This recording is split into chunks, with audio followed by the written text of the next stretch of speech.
যেই দিন বিয়ার সেই দিন রানী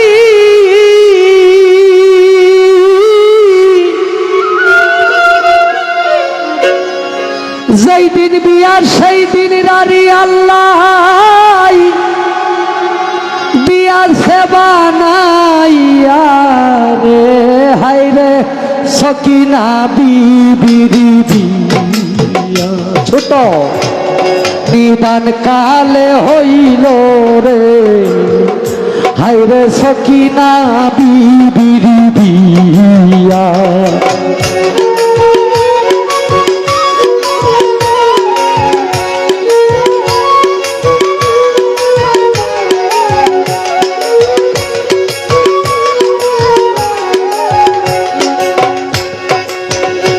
সাত পুত্র কাশে মে বলে একদিন হোসেনের দ্বারে যাইয়া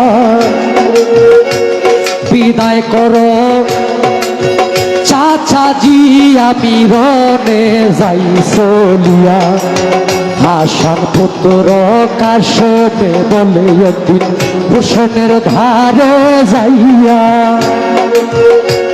বিদায় করো কাকাজি আমি রনে যাই চলিয়া হোসেন বলে কেমন করে দেব বিদায় তোমারে যাই কইয়া একটি মাত্র ছেলে গো তুমি বাবা মদিনা জুড়িয়া তোমার বাবা একদিন আমার হাতে গো তোমারে ছিল সপিয়ারে হায়রে সকিনা বিবির বিয়া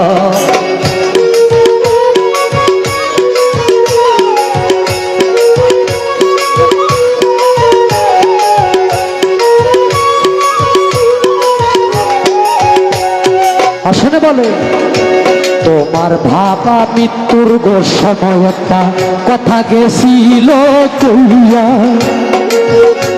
তুমি যেন করো আমার সকিনারে বিয়া ভাইয়ে একদিন মৃত্যুর গো সময় একটা কথা গেছিল কইয়া তুমি যেন করো আমার সকিনারে বিয়া আসেন বলে কেমন করে হবে বিয়া কাকা গোসল না করাইয়া নাই রে মেহেন্দি নাই রে পানি সারা কারবালা জুড়িয়া কত দুধের শিশু মারা গেল গো কাকা পানির লাগিয়া রে হায়রে সকিনা বিবির বিয়া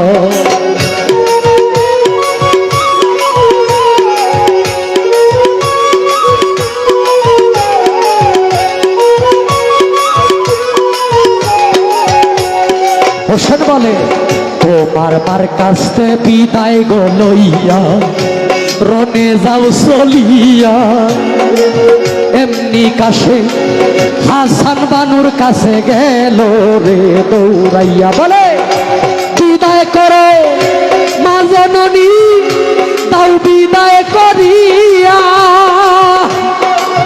আল্লাহ যদি নাহি আনে আমায় যুদ্ধ থেকে ফিরাইয়া মাগো মাফ করিয়া দিও দুধের দাবি আমার দিও মাফ করিয়া রে হায়রে সকিনা বিবির বিয়া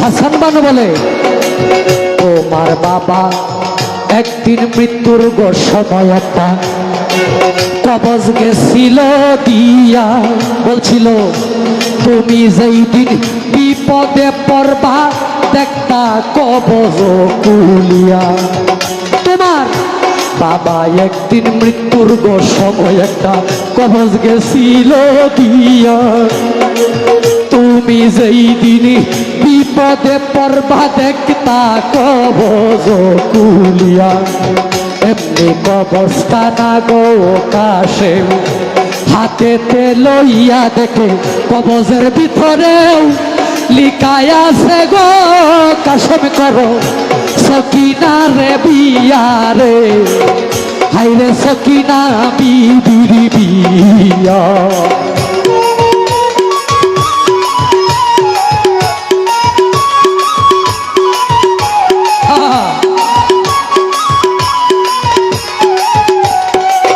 এমন নিদানে গো কালে দিল বিবাহ পড়াইয়া নাই রে মেহেন্দি নাই রে পানি সারা কারবালা জুড়িয়া তোদের শিশুয়া লিয়াস গো পানিরও লাগিয়া সেদিন হুসেনের জিব্বাটা পাইছিল ভাবে চুষিয়া চুষিয়া রে হাইরে সকিনা বিবির বিয়া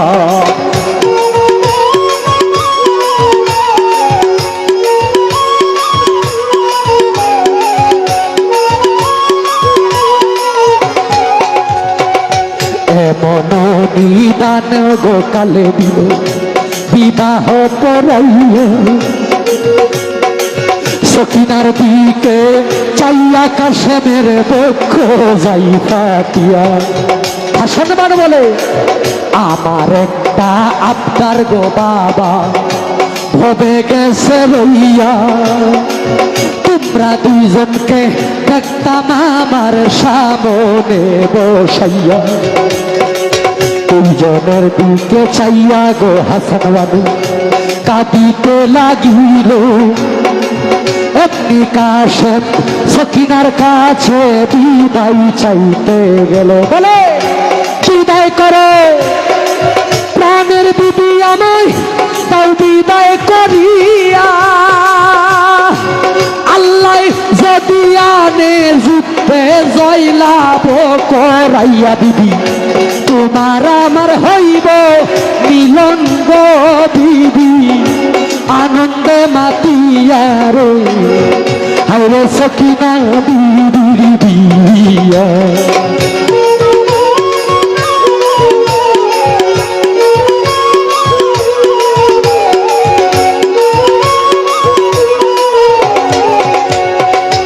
এমনি প্রাণের কাশেম গো ভবে বিদায় খানা লইয়া সাদা ঘোড়ার পিষ্টে গেল কাশেমি শুয়ার হইয়া দৌড়াইতে দৌড়াইতে গো ঘোড়া গেল ফুরাত নদীর পারে পানির দিকে চাইয়া কাশেমি চিৎকার করে কাঁদতে বলে নদীর বংশ ধ্বংস হইল এই পানির লাগিয়া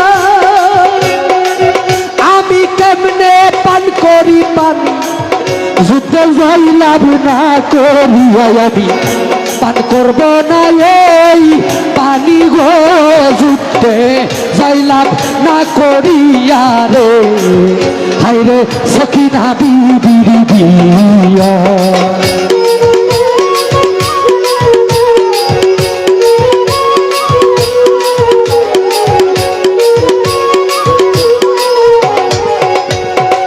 পানির দিকে ছাইয়া গো কাশেমে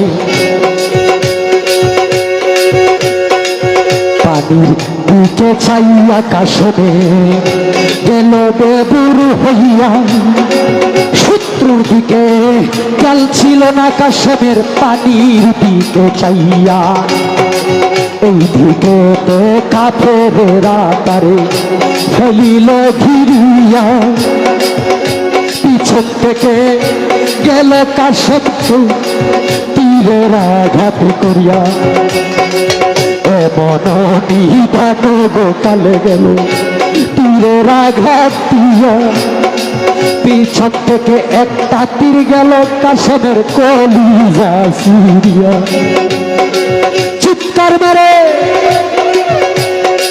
কাশেমি গেল মাটিতে ঢালিয়া নবীর বংশ রক্ষা করতে পারলাম না মাল্লা আমায় দিয়ে মাত করিয়া তীরের আঘাত খাইয়া কাশেম গো গেল মাটিতে ঢলিয়া রে হাইরে সখিনা বিবির দিয়া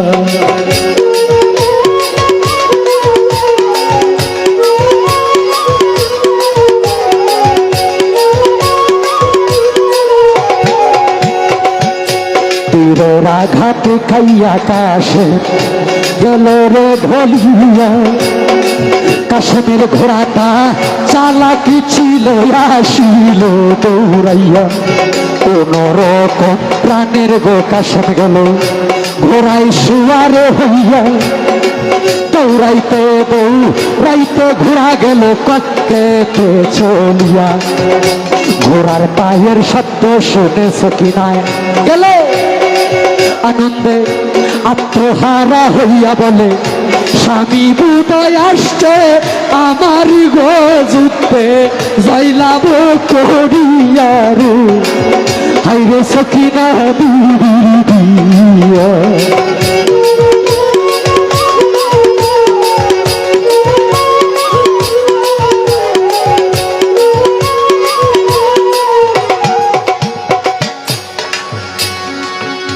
হযরত ইমাম হুসাইন রাদিয়াল্লাহু তাআলা আনহুকে 150টা মতান্তরে 500 চিঠি দিয়েছিলেন এজিদরা ষড়যন্ত্র করে যে হুসাইনকে তো আর এইভাবে কারবালার ময়দানে আনা যাবে না, তাহলে তাকে চিঠির মাধ্যমে জানাইতে হবে আমরা যারা এজিদ এবং আমাদের অনুসারী যারা আছে তারা সবাই আমরা হুসাইন রাদিয়াল্লাহু তাআলা আনহুর কাছে আনুগত্য স্বীকার করব, তার কাছে বায়াত গ্রহণ করব। এইভাবে চিঠি দিতে দিতে 150 থেকে 500 পর্যন্ত চিঠি দিয়েছে, দলিলে আসে।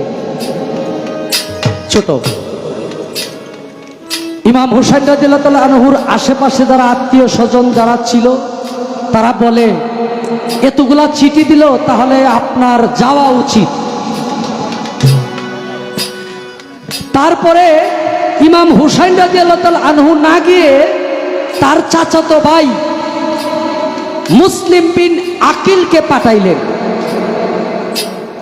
যে তুমি যায়া দেখো কুপ্পাপল্লীর কারবালার ময়দানের অবস্থা কি, তাদের আসলে কথা সত্য কিনা। ওই জায়গায় যায়া উনি 4000-এর দলিলে আসছে 40,000-এর মতো এজিদি মুসলমান বানায়। আবার চিঠি পাঠাইলেন হুসাইন রাদিয়াল্লাহু তাআলা আনহুকে যে আপনি আসেন, তাদের এখানকার পরিস্থিতি খুব সুন্দর, আপনার কাছে সবাই বায়াত গ্রহণ করতে আগ্রহী।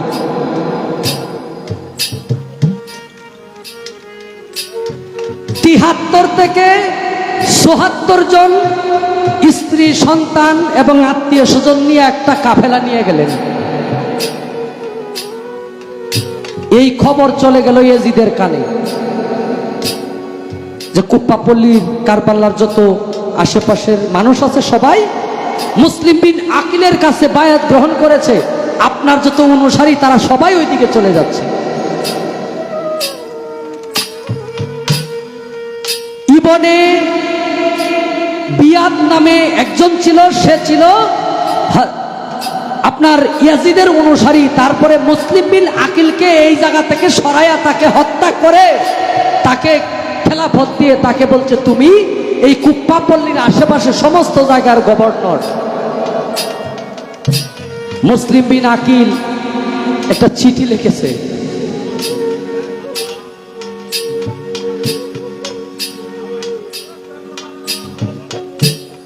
ভাই হুসাইন রাদিয়াল্লাহু আনহুর কাছে যে আপনি আইসেন না, কারবালার পরিস্থিতি খুব ভয়াবহ। ওই চিঠি যখন তার হাতে গিয়ে পৌঁছাইল তখন আর কোনো কিছু করার ছিল না। এজিদ বাহিনী তাকে রাস্তায় অবরোধ করলেন যে আপনারা কোনো দিকে যাইতে পারবেন না।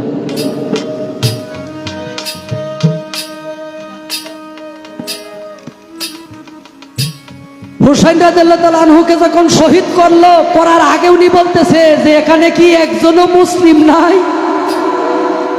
কিন্তু যারা শহীদ করছে তারা সবাই 5 ওয়াক্ত নামাজ পড়তেন, তাদের সবার মুখে দাড়ি ছিলেন। বলে আমি নবীর নাতি, যেই নবীরে সৃষ্টি না করলে তামাম পৃথিবী আল্লাহ সৃষ্টি করতেন না, আমি সেই নবীর নাতি। আমাকে সাহায্য করার মতো কি কেউ নাই? এখানে একজন মুসলিমও নাই। সেদিন কেউ ছিল না। আর এই ইমাম হুসাইন শহীদ হওয়ার পিছনে বড় রহস্য কি জানেন? আপনার আমার নাজাত। কি গান শুনবেন পৃথিবীতে? কার গান শুনে আপনি আল্লাহর প্রিয় বান্দা হইতে চান? যদি এই নবী, হাদিস শরীফ আসছে, নিজের জানের চাইতে অধিক ভালো যে নবীরে না বাসলো, সে নিজেকে নবীর উম্মত বলে দাবি করতে পারে না। নবীজির কথা কইলে মানুষ ঘুরা ঘুরা জায়গা। আল্লাহ তুমি তাদের প্রতি আমার নবীর সুপারিশ নসিব রাখো। কাল হাসরের দিন যেন আমার নবীও তাদেরকে দেখে পিছা ঘুরায় না অন্যদিকে তাকায় থাকে, যে দুনিয়াতে আমি নবীর গুণগান কইছে, আমার কথা কইছে, তুমি ঘুরে গেছি লাগা, আজকে তুমি কেমনে আমারে চাও? আর নবীর সাফায়াত ছাড়া, নবীর সুপারিশ ছাড়া পৃথিবীতে কে আছে জান্নাতে যাবে? কে কত বড় ওলি সে? আমার নবীর সুপারিশ ছাড়া সে পার হবে? আমার নবী একদিন মদিনায়, নবীকে খুঁজে পাওয়া যাচ্ছে না। হযরত আলী, হযরত উমর পাগল হয়ে গেছে, উমরে তরবারি নিয়ে ঘুরতেছে, বলতেছে আমার নবীর যদি কিছু হয় এই পৃথিবীর বুকে একটা কাফের রাখবো না। সমস্ত সাহাবীরা চিন্তা করলে কাফেররা মনে হয় নবীকে শহীদ করে ফেলছে। যায়া খুঁজতে খুঁজতে দেখে পাহাড়ের চূড়ায় সেজদায় পড়ে আছে আমার নবী। হযরত আলী গিয়া হযরত উমর ডাকলেন প্রথমে, ইয়া রাসূলুল্লাহ, আপনাকে সারাদিন খুঁজতে খুঁজতে আমরা হয়রান, আপনি বাসায় চলে। নবী মাতা বাসায় না। হযরত উমর চিন্তা করলেন তাইলে আলী, তিনার যে মেয়ের জামাই, তারে আনতে হইব। হযরত আলী কয় যে আমার জীবনের সমস্ত ইবাদত আপনার উম্মতের জন্য দিয়া দিলাম, আপনি বাড়িতে চলেন। নবী যায় না, ছোট। সবাই চিন্তা করছে যে আমাদের কি দেওয়া হবে না? মা, জগতের মা ফাতেমা জননী আনতে হইব। মা ফাতেমা যায় কয় আব্বা, আপনারে সারাদিন খুঁজতে খুঁজতে পাগল হয়ে গেছি, আপনি বাড়িতে চলেন। নবী মাতা বাসায় না।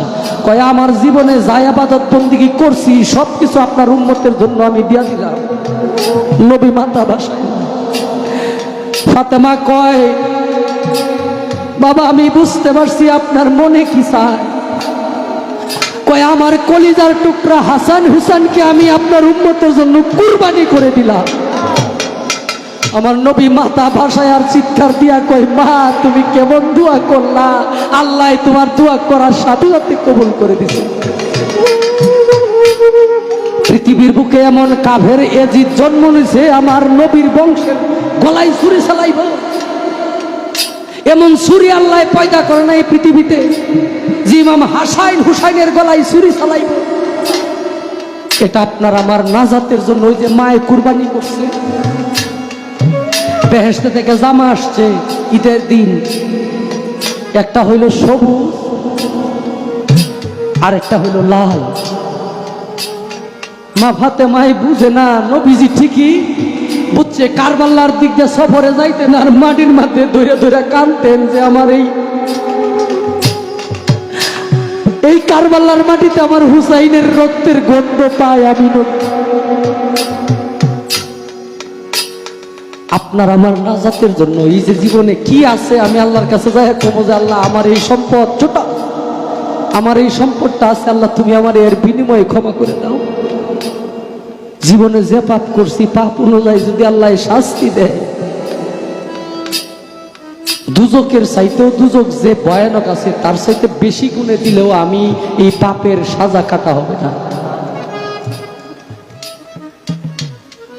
এই কারণে পাক পাঞ্জাতনের প্রতি প্রত্যেকটা মানুষের অন্তর থেকে প্রেম থাকতে হবে। নবীর কথা একটু কষ্ট হলেও শুনবেন, কষ্ট হতো পৃথিবীতে লা ইলাহা ইল্লাল্লাহু মুহাম্মাদুর রাসূলুল্লাহ যার নসিবে হইল না, সে মৃত্যুর 16 আনা আদায় করতে পারলো না। যে আমার বোন বলল 16 আনা তো তখনই আদায় হয় যখন একটা মানুষ শেষ মধু সে খায়।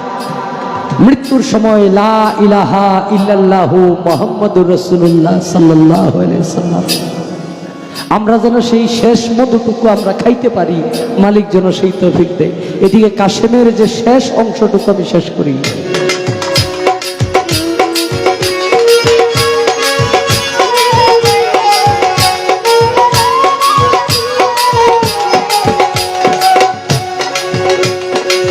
দৌড়াইতে দৌড়াইতে ঘোরা গেল কক্ষেতে চলিয়া, সকিনা বিবি বাহির হইয়া দেখিল আসিয়া, বলে স্বামী আমার যুদ্ধে গেছিল সাদা ঘোড়া লইয়া, আজকে ঘোড়া লাল হইয়াছে গো আল্লাহ কিসের লাগিয়া রে, হাইরে সকিনা বিবির বিয়া।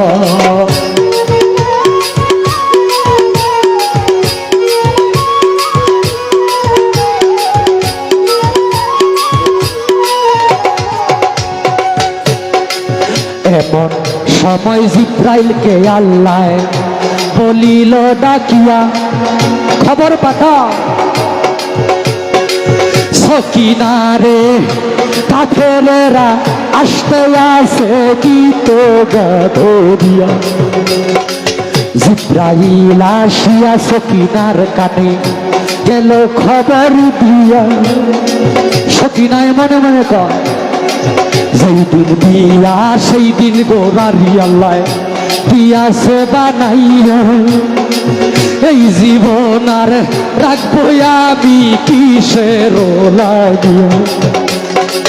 নিজের হাতে কাশেমের কবর থেকে ছুরি কাটিয়া, নিজের হাতে নিজের বুকে গো সকিনায় দিল ছুরি যে দাবাইয়া রে, হাইরে সকিনা বিবির বিয়া।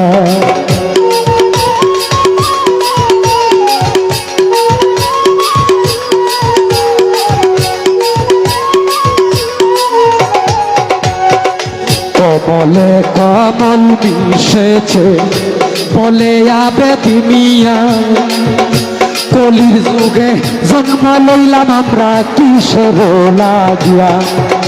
কমলে কমল মিশেছে বলে আবেদি মিয়া, কলির যুগে জন্ম লইলাম কিসের লাগিয়া।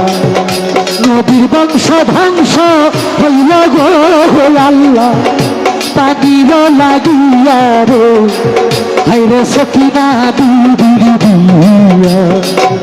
যেই দিন বিয়া সেই দিন বাড়ি গো আল্লাহ দিয়াছে বানাইয়া রে, হাইরে সকিনা বিবির বিয়া, হাইরে সকিনা বিবির বিয়া, হাইরে সকিনা বিবির